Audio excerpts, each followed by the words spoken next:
Film ইনস্টিটিউটই নয়, রাজ্যে film university গড়ার স্বপ্ন দেখছে সরকার। স্বপ্ন বাস্তবায়নে প্রাথমিকভাবে 50 একর জায়গাও নির্ধারণ করা হয়েছে। শুক্রবার ত্রিপুরা ফিল্ম অ্যান্ড টেলিভিশন ইনস্টিটিউটের এক অনুষ্ঠানে এই কথা জানান মুখ্যমন্ত্রী অধ্যাপক ডক্টর মানিক সাহা। বলছি যে আমরা এখানে শুধু ফিল্ম ইনস্টিটিউট না, ইউনিভার্সিটিও আমরা আগামী দিন করব। সেটা আমি আজকে এখানে বসে বসে ভাবছিলাম এবং আমরা নিশ্চয়ই সেটা আমরা ভাবব। জমির বিষয় যেটা বলছিলেন, আমরা অলরেডি 50 একরের মতো জায়গা, আমি নামটা নাই বললাম, একটা জায়গার মধ্যে আমরা অলরেডি ডিসিশন নিয়েছি। এবং আমি বলেছি যে দেখুন, এইসব ফিল্ম ইনস্টিটিউটের বিষয় হচ্ছে বিরাট জায়গা লাগবে।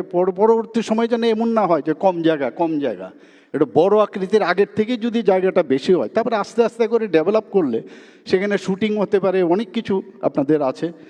তো সেইভাবে আমরা কিন্তু প্রায় 50 একরের মতোই আমরা ডিমান্ড করেছি এবং আমার দপ্তরের মধ্যে আছে রেভিনিউ।